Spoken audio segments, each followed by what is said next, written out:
Hamınızlar, Yusuf Cəmal kanalına xoş gəlmisiniz. Əgər siz telefonunuzda Erangel oynayırsınızsa və moda düşürsünüzsə, sizdə oyun kasırsa, sizə verəcəyim bu ayarlar sayəsində moda düşəndə telefonunuz kasmayacaq. İndi keçək sizinlə birlikdə qrafik ayarlarımıza. Qrafik ayarlarımıza keçmədən əvvəl kanala abunə olarsınız və like atarsınız.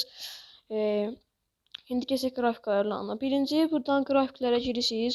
Savaşa gəldiyinizdə super akıcıya qoyursunuz və FPS-siz aşırıdırsa, aşırıya qoyursunuz. 90 FPS-isə, aşırı plusdursa da ki, ona qoyursunuz. Maksimal hardadır, ona qoymalısınız. Lobbyyə gəldiyinizdə də ki, kasmasın deyə akıcıda oynamalısınız. Huba gəldiyinizdə də ki, akıcıda oynamalısınız. Evə gəldiyinizdə də ki, akıcıda oynamalısınız ki, kasmasın.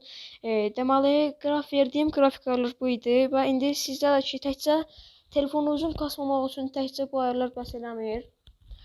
Deməli, arxa planda işləyən uygulamaları bağlamalısınız ki, maça girəndə oyununuz kasmasın. İndi əgər arxadakı uygulama arxa planda işləyən uyğulamaya bağlamasaydınız,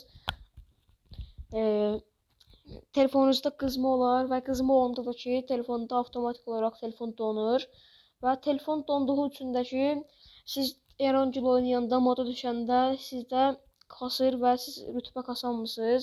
İndi siz arxa plandakı işləyən uygulamaları silməlisiniz və bunları siləndən sonra da ki, sizdə oyun kasmayacaq və siz daha yaxşı oynaya bilərsiniz və Fatihə qasa bilərsiniz və sizə verdiyim ayarlara giririk və qrafiklərə basırıq.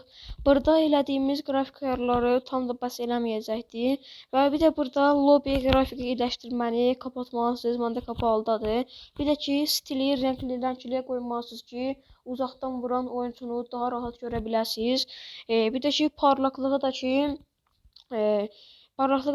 telefonunuzun performansına baxır.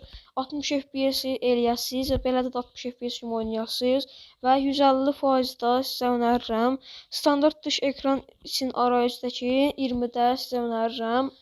Deməli, sizlə birlikdə bir dənə də videonun sonuna gəldik. Bu tarz videoların davamı gəlmək istəyirsinizsə, kanala abunə olun və like atın. Gələn videomuzda görüşərik. Hələlik.